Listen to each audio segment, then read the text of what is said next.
The morning sun over Fort, North Carolina, was sharp enough to sting the eyes. Heat shimmered across the asphalt as a black government-issued SUV rolled toward the main security gate. The air smelled faintly of jet fuel and dust, just another summer morning on one of America's busiest Army installations. Private First Class Cooper, barely 6 months into his first assignment, stood guard with his partner. Sweat trickled down his neck beneath the stiff collar of his uniform, but he didn't dare loosen it. His sergeant was strict about presentation. "A sharp soldier reflects a sharp unit," he always said. The black SUV slowed to a crawl. Cooper squinted as the tinted window lowered. Behind the glass sat a woman in uniform, her expression calm, almost unreadable. She wore the rank of lieutenant colonel, the silver oak leaves gleaming faintly in the sun. Her uniform was flawless, ribbons aligned, nameplate polished to a mirror finish. Everything about her said discipline. "Morning, ma'am," Cooper said, forcing confidence into his voice. "Identification and travel orders, please." She handed over her ID card and vehicle pass with a small, courteous nod. Cooper glanced down at the credentials and frowned. The clearance code didn't match any of the standard entries for base access. His pulse quickened. The rules were clear. If something didn't check out, no one entered. Ma'am," he began carefully, "I'm not seeing clearance authorization here. You'll need an escort or prior approval for base access." The woman tilted her head slightly, studying him. Her eyes were steady, neither annoyed nor defensive, just measuring. "I see," she said, her voice calm and even. "Would you like to verify that with your supervisor?" Cooper swallowed. "Yes, ma'am. Please remain in the vehicle while I contact my sergeant." He stepped back, radio in hand, trying to keep his composure. Inside, his heart hammered. Great. First real interaction today, and it's someone with silver oak leaves. He'd heard horror stories of new privates mishandling officers at the gate. One wrong word and your name ended up in a report, or worse, a disciplinary file. Behind the tinted glass, Lieutenant Colonel Madison watched quietly, her hands folded on the steering wheel. She'd been through hundreds of checkpoints in her career, but this one amused her. There was something refreshing about a young soldier so rigidly committed to the rules. Most would waved her through at the first flash of rank. Not this one. He was nervous, but he was doing exactly what he'd been trained to do. As Cooper spoke into his radio, his sergeant's irritated voice crackled back. "Cooper, what's the issue?" "Possible mismatch on a visitor's pass, Sergeant." "Who's the visitor?" Lieutenant Colonel Madison, ma'am, sir." There was a long pause. Static hummed through the speaker. "Repeat that name," the sergeant barked. "Lieutenant Colonel Madison, sir." Another pause. This time the tone changed. "Hold your position, Private. Do not let her through until I arrive." Cooper's stomach tightened. He had no idea what that meant, but it didn't sound good. He turned back toward the SUV. The woman was still waiting, completely unbothered, as if time itself answered to her. Her expression was unreadable, yet her eyes seemed to hold a quiet spark of humor.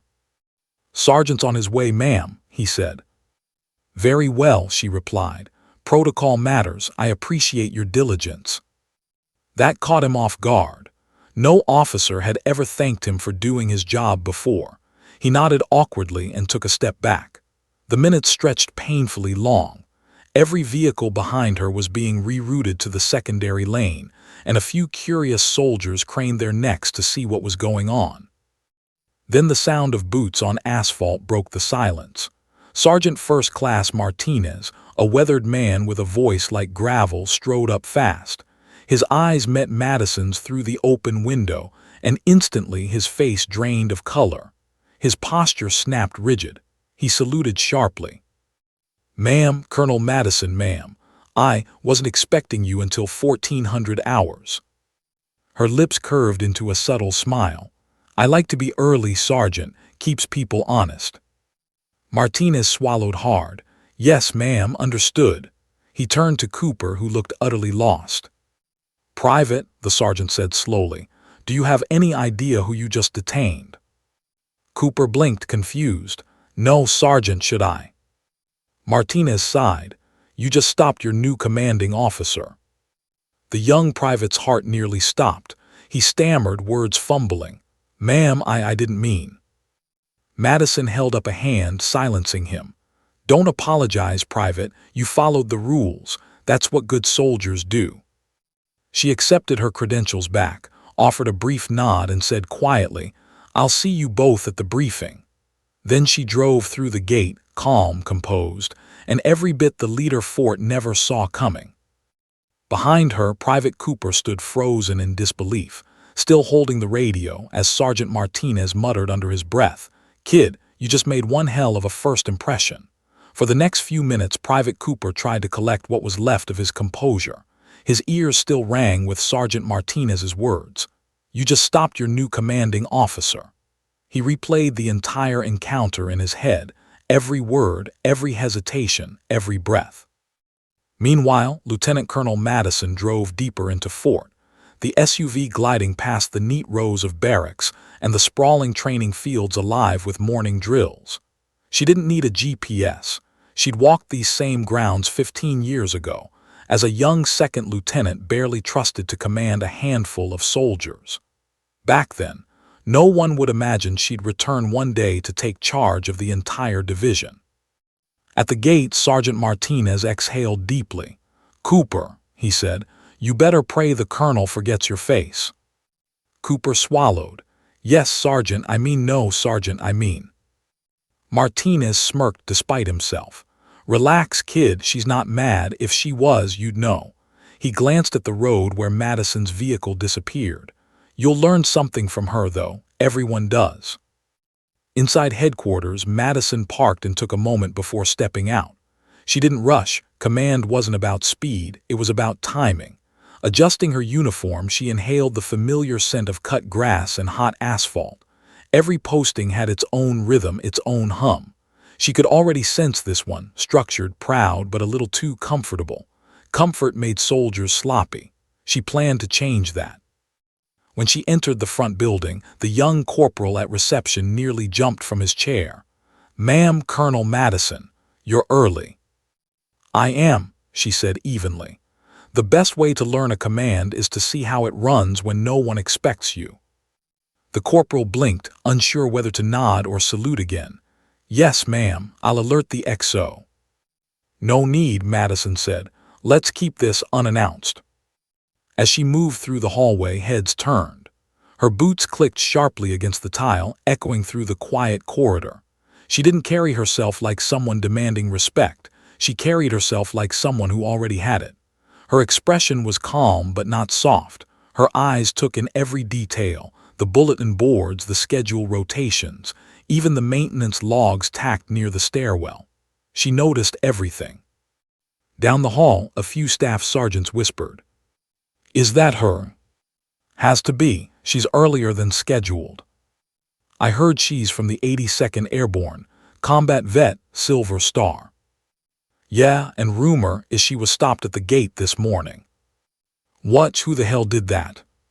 Some new kid. Madison heard every word but didn't react. Let them talk. Let the whispers circulate. Respect born of fear vanished the moment your back was turned, but respect earned through example, that lasted forever. She stepped into the operations room where 3 officers sat over maps and readiness reports.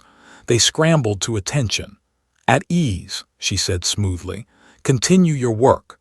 Her tone was light but firm enough that none dared disobey. Captain, the operations officer, cleared his throat.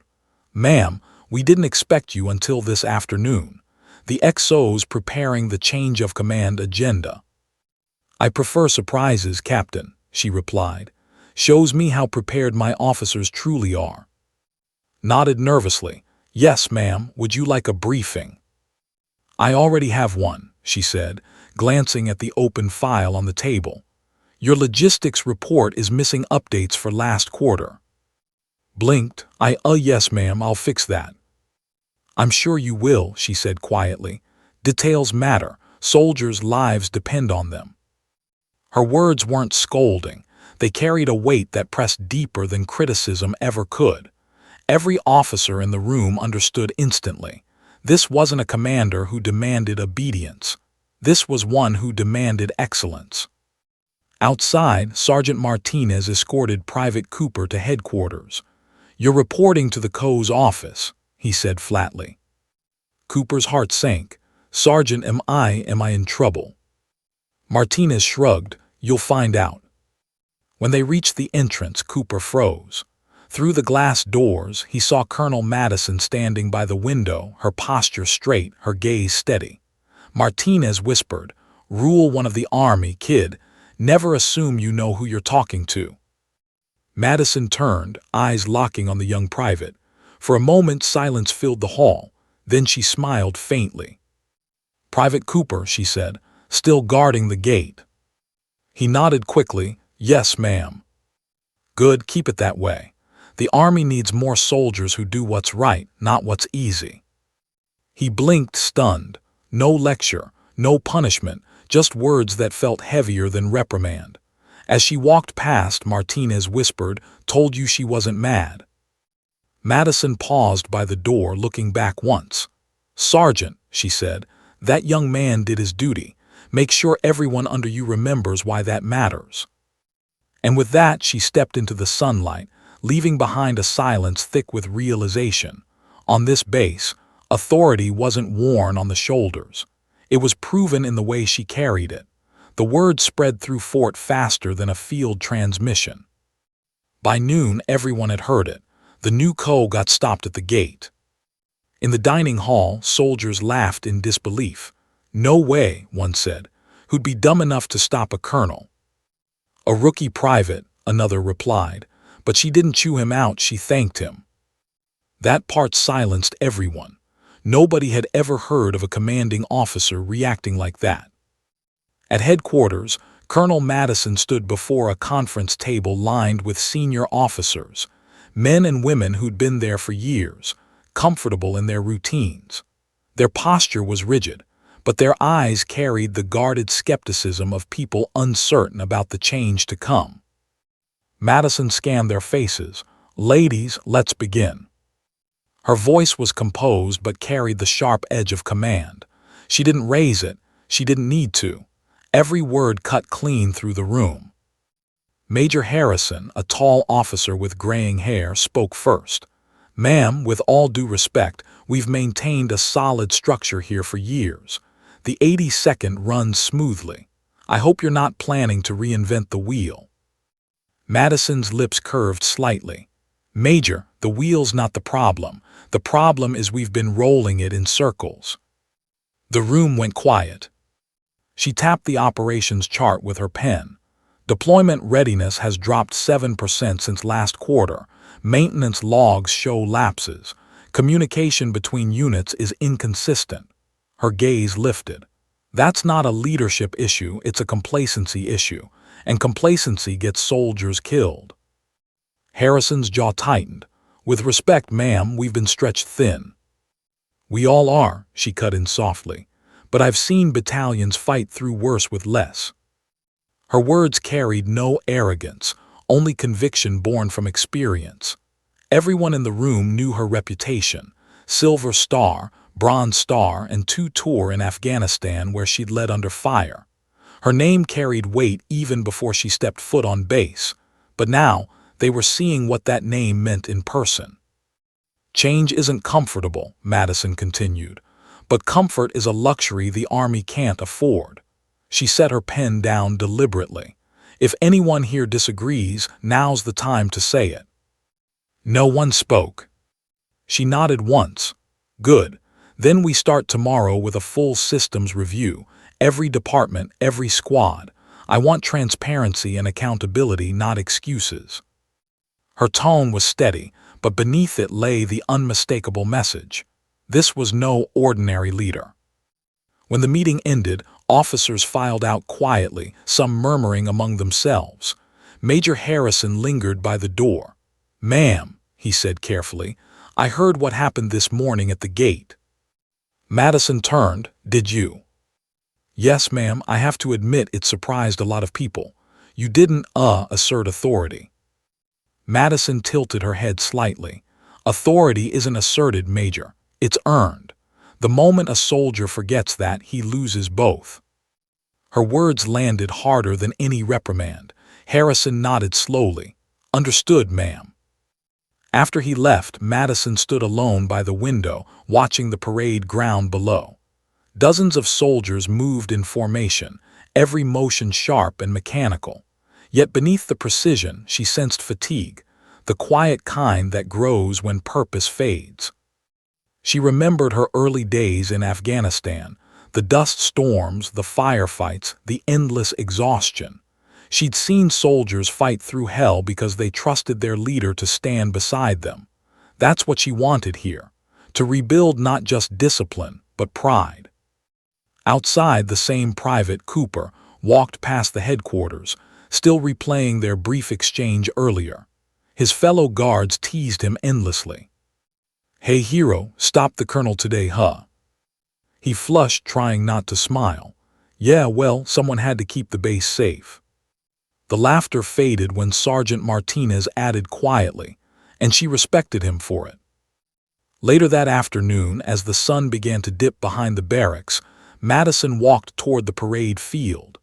She moved among soldiers without entourage or fanfare, greeting a few by name, asking simple questions: where they were from, how long they'd been stationed, what challenges they faced. Every answer mattered to her, every face told a story. When she reached the training ground gate, the young private on duty snapped to attention, his salute crisp and nervous. Madison returned it instantly, her movements sharp, respectful. "Carry on, Private," she said. "Yes, ma'am." She gave a faint smile before walking off toward the command building. From that moment on, word spread beyond gossip. It became admiration. The woman who'd been stopped at the gate had just earned something no rank could demand: genuine respect. And by the end of that first day, every soldier on base knew one thing: Colonel Madison hadn't come to command from behind a desk. She'd come to lead from the front. By the second day, Fort was humming with one story: the new commander who got stopped at the gate and didn't even flinch. In the barracks, in the mess hall, even in the gym, the whispers grew louder. "She thanked the private," someone said over breakfast. "Didn't pull rank, didn't yell." Others weren't so sure. "Maybe she's just putting on a show. They all act nice in the beginning." But those who'd served overseas with Colonel Madison shook their heads. "You don't know her," said Staff Sergeant, a paratrooper with 10 years under his belt. "She's the real deal. I saw her drag 3 wounded soldiers out of a burning convoy in Kandahar while taking fire."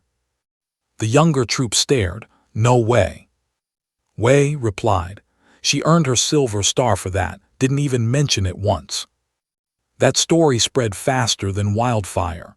Soldiers who had doubted her began to listen when she spoke, even in passing. There was something different about her, something steady, unshakable.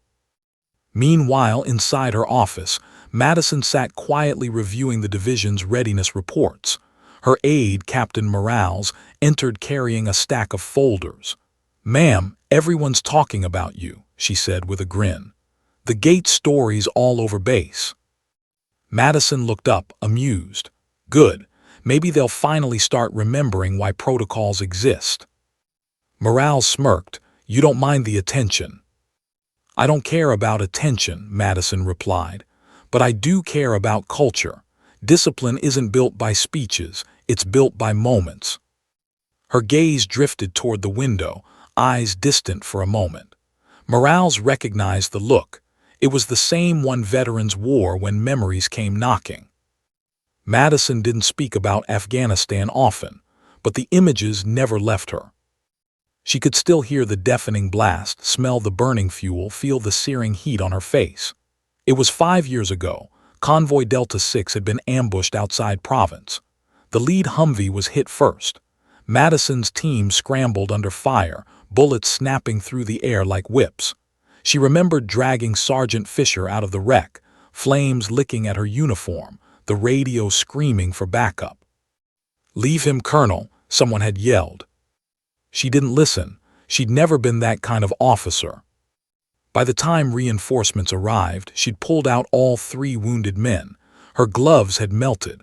Her hands bled for weeks, but she'd saved their lives. That moment, more than any medal or citation, had forged the commander she became. Back in the present, she closed the file on her desk and stood. "Captain Morales, gather the company leaders at 1600. I want to address everyone." "Yes, ma'am." At exactly 1600 hours, the division assembled in the main drill hall. Over 400 soldiers stood in formation, the hum of conversation fading to silence as Madison stepped forward. The air felt charged, half curiosity, half skepticism. "Good afternoon," she began, her voice steady, carrying across the hall. "I've heard a few of you have questions about who I am and what I expect." A murmur rippled through the crowd, quickly silenced as she continued. "Some of you heard I was stopped at the gate my first day. That's true, and I'm glad it happened." That made heads turn. She paused, letting the surprise settle.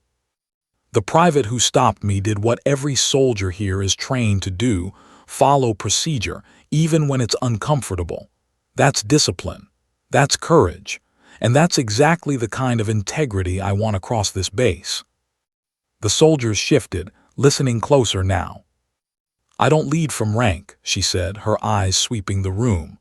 "I lead from example. Respect isn't demanded, it's earned. And if any of you ever see me break that standard, I expect you to call me out." Her tone wasn't theatrical. It was honest, raw, and human.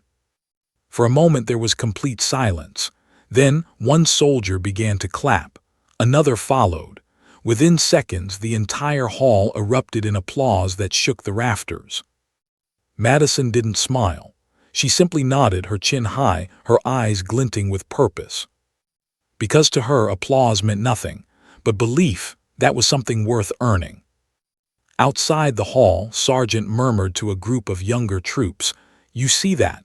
That's not a commander. That's a soldier who never forgot what it means to be one." And from that day forward, no one on Fort referred to her as the woman who got stopped at the gate. They called her the commander who changed everything. By the 3rd week, Fort felt different. The routines were, formations sharper, and even the chatter carried more focus.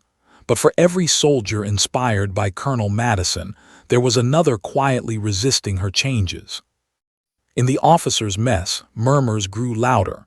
"She's turning this place into a boot camp," grumbled Major Kent, stirring his coffee. "Half my men are pulling double shifts." Across the table, Captain Rhodes shrugged. "Or maybe she's just doing what none of us had the guts to do, fix what's broken." Kent frowned. "She's pushing too hard too fast." The truth, Madison was pushing hard. She wasn't here to coast through her command. She was here to rebuild a culture of accountability. She'd implemented surprise inspections, late-night readiness drills, and mandatory physical for senior officers. Some hated her for it. Others quietly respected it. One evening, Madison walked through the motor pool, inspecting vehicles. She stopped beside a Humvee with a missing fire extinguisher tag. "Who's responsible for this unit?" she asked. A corporal stepped forward, nervous. "Ma'am, that's mine." Madison held his gaze. "You know why this matters?" "Yes, ma'am." "Then show me you do. Fix it by 600, no excuses." She didn't yell, didn't threaten, just walked away. By morning, not only was the extinguisher replaced, but every vehicle in the line had been double-checked. Word spread again. She noticed everything. That same morning, a quiet knock sounded at her office door. "Come in," she said. It was Major Kent. "Ma'am, may I speak freely?" "Always." He stepped in stiff-backed. "Morale's dropping. The men are tired. They're not used to this pace." Madison nodded slowly. "Neither was I once." Kent blinked. "Ma'am." She stood, walked to the window overlooking the training field. "First command I ever took, I thought being respected meant being liked. I was wrong. They didn't need a friend. They needed someone who wouldn't flinch when things got hard. Kent exhaled, struggling for words. So this is permanent. She turned to him. Discipline isn't a phase, Major. It's a habit. And if we don't build it now, it'll cost lives later. Her tone was calm, but sharp enough to cut through any argument. Later that week, the test came sooner than anyone expected. At 200, the base alarms blared, an unscheduled readiness drill. Soldiers scrambled from their bunks, half-dressed, grabbing gear and weapons. Madison watched from the operations center, her arms crossed. In 15 minutes, units began forming up. Some stumbled, some argued, but most moved with urgency. Within 30 minutes, the field was alive with coordinated motion. Captain Rhodes ran up, breathless. "Ma'am, the Western platoons are lagging. Major Kent's unit hasn't reported in." Madison's eyes narrowed. "Send word, I'm heading there myself." She climbed into a Humvee, headlights slicing through the fog. When she reached Kent's sector, chaos reigned. Half his men were unarmed, their vehicles not fueled. "What happened here?" she demanded. Kent hesitated. "We thought it was just another test." "This is the test, Major," she snapped, voice rising for the first time. "The difference between a drill and the real thing is one bullet, one life, and tonight you just failed that line." The silence that followed was brutal. Kent lowered his head, guilt flooding his face. Madison took a breath, softening her tone. "You're better than this, so are they. Fix it."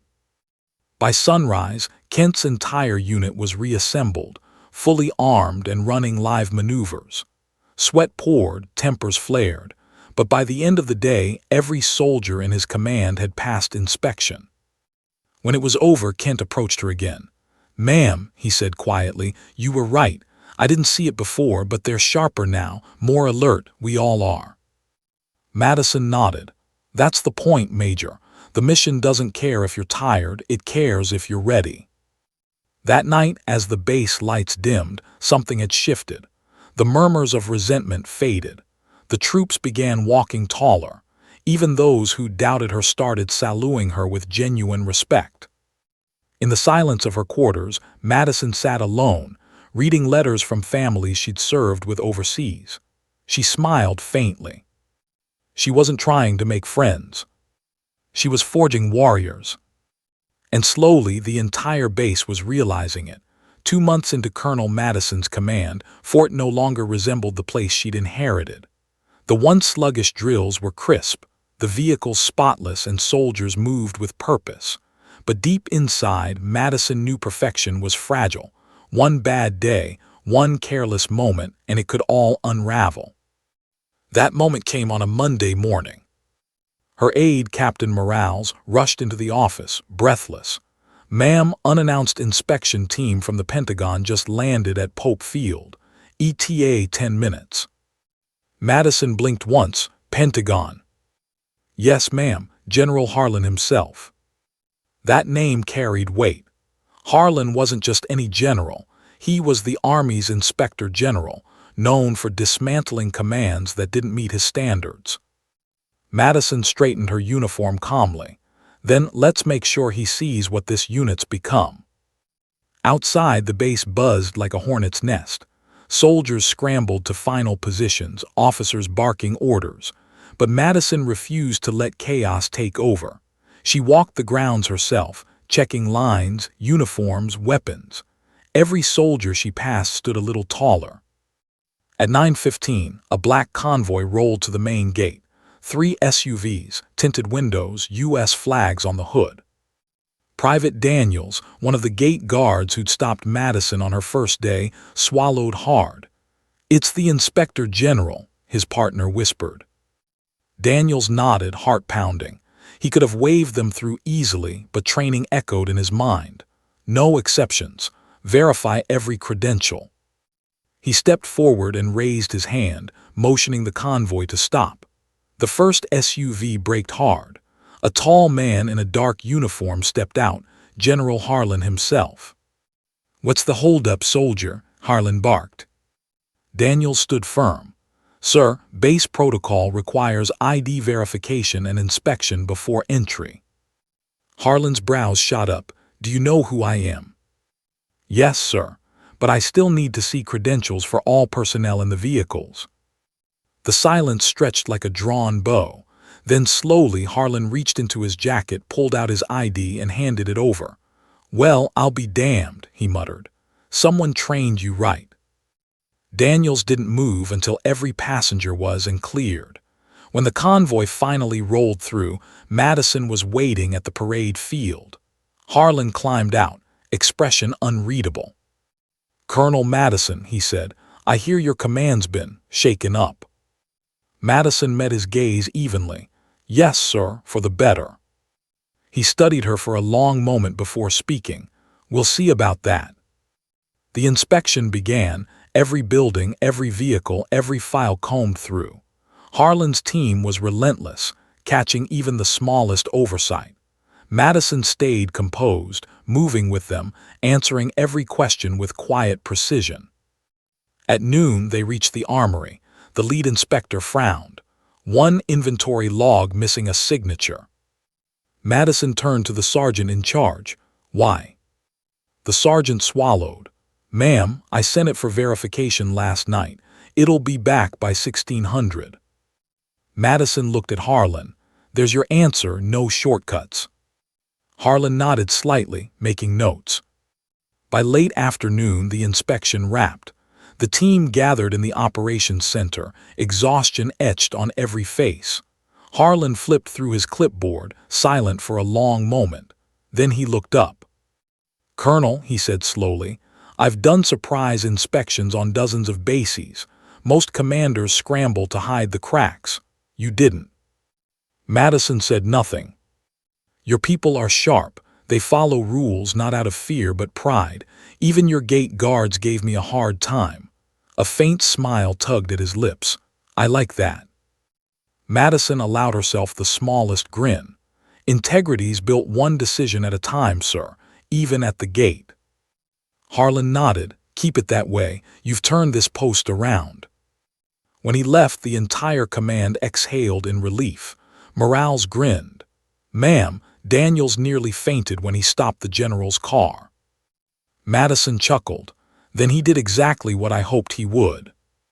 Later that evening, she summoned Daniels and his partner to headquarters. The two stood nervously at attention. You made quite an impression today, she said, handing Daniels a small commendation pin. That's for reminding everyone, including me, that rules protect the mission. Daniels blinked, stunned. Thank you, ma'am.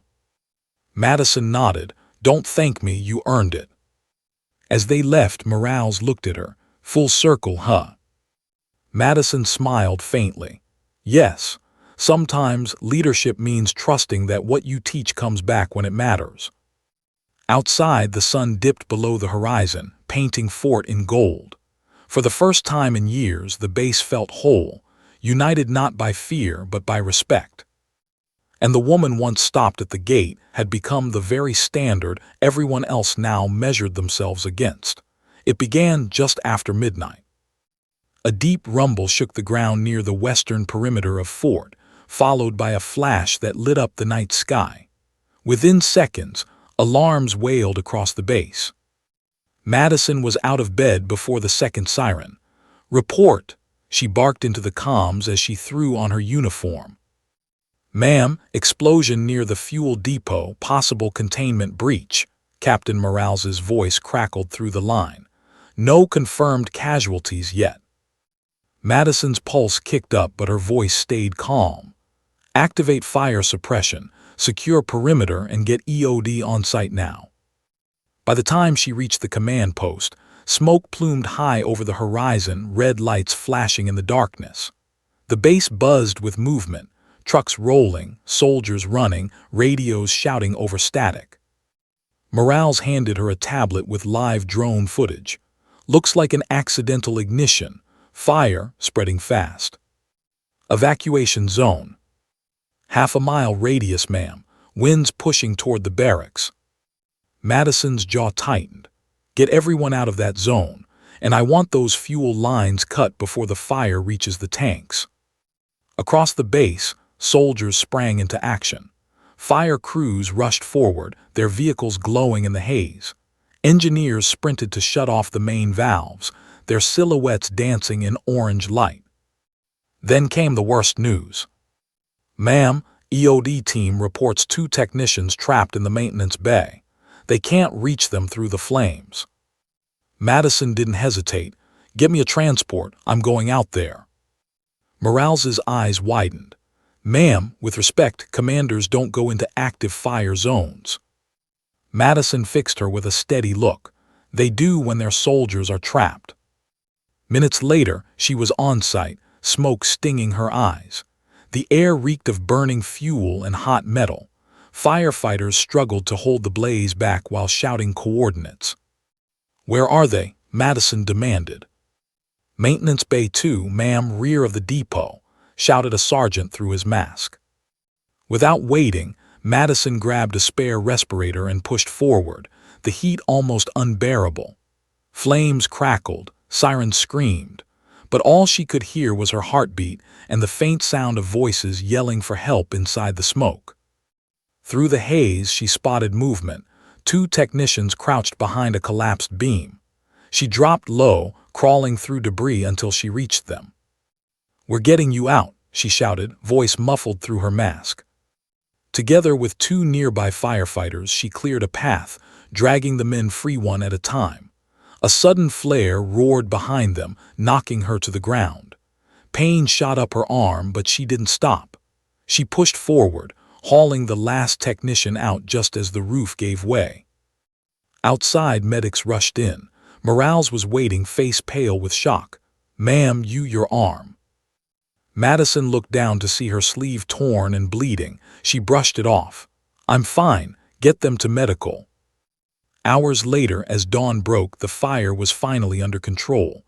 No lives lost, the fuel tanks intact. Madison stood watching the smoke fade, exhausted but steady. Around her, soldiers moved quietly, their faces streaked with soot, but their eyes held something new: pride. Private Daniels approached, saluting sharply. "Ma'am, we saw you in there. You didn't have to go." Madison met his gaze. "Neither did any of you, but we all did. That's what makes a unit." Word of her actions spread across the base like wildfire. By sunrise, every soldier knew. Their commander hadn't just ordered bravery, she'd lived it. Later that morning, General Harlan called from Washington. "Heard about your night, Colonel," he said. "You turned a disaster into a story of discipline and courage. Hell of a job." Madison simply replied, "It wasn't me, sir, it was them. They're the reason this base stands." As she hung up, she finally allowed herself to breathe. For months she had drilled, corrected, and rebuilt her soldiers. Now, when it mattered most, they had proved that her faith wasn't misplaced. Fort didn't just survive that night, it earned its spirit back. And Colonel Madison realized something she hadn't felt in years: peace, not from perfection but from purpose fulfilled.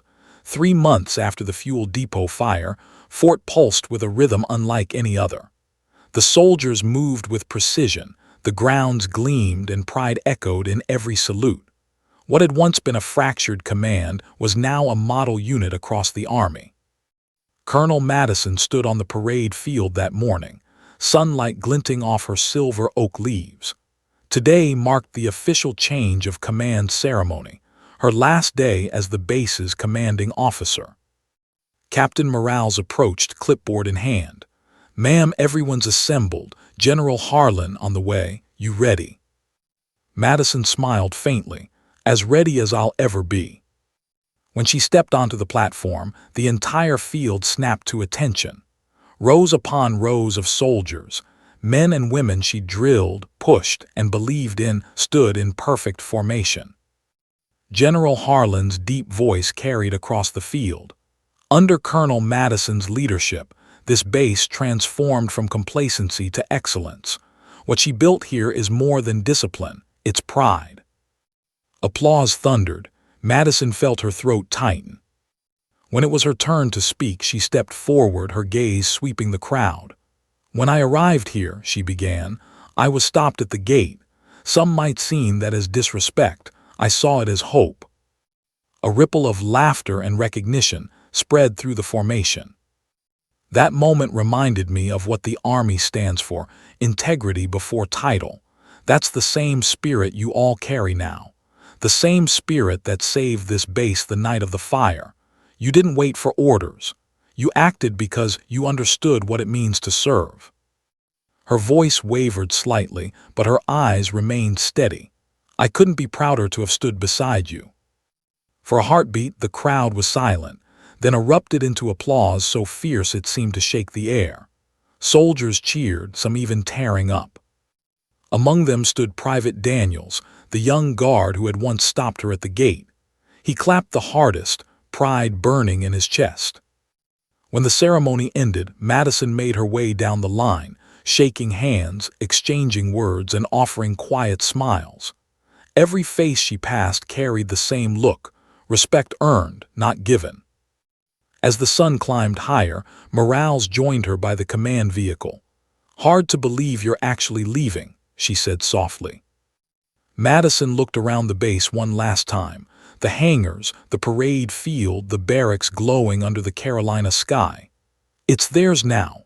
That's how it's supposed to be." Moments later, the familiar sound of a gate buzzer echoed through the radio. "Gate control to command. Incoming convoy for official departure." Madison chuckled. "Seems fitting." As her vehicle approached the gate, she saw two soldiers standing tall, Private Daniels and his new partner. They saluted sharply as she rolled down her window. "Permission to approach, ma'am," Daniels asked, grinning. Madison returned the smile. "Granted." He handed her a folded piece of paper. "Ma'am, it's from the unit. We all signed it." She opened it. Inside were dozens of signatures and one handwritten line at the top. "You taught us that leadership isn't about being saluted. It's about earning it." Madison blinked back emotion, folding it carefully. "Thank you, Private. You've done well." He nodded. "We just followed your lead, ma'am." As the convoy rolled out, she looked through the rear window. The gates of Fort stood tall behind her, the same gates where her command had begun, with doubt, resistance, and one act of courage from a young soldier who refused to break protocol. Now, those same gates symbolized everything she believed in. Later that evening, Madison sat alone in her quarters one final time. The room was nearly empty. Only her duffel, her medals, and a single photo frame of her unit remained. She traced her fingers over the photo and smiled softly. "This," she thought, "is what legacy feels like." Outside, the American flag fluttered gently in the dusk breeze. Somewhere beyond the base, the next assignment waited, another command, another challenge. But for now, Madison allowed herself to rest, knowing she had left something far greater than medals or records. She had left behind a standard. And every soldier at Fort, especially those at the gate, would carry it forward. As her plane lifted off into the pink Carolina sky, the radio on the base crackled to life with a single message from Private Daniels. "Fort to Ghost laid, gate secured, mission complete." Madison smiled as she looked out the window. "Copy that, Private, keep it that way." The transmission faded, but its meaning lingered. A full circle closed not with command but with trust. And somewhere in that quiet, she realized she hadn't just earned their salute. She'd earned their hearts.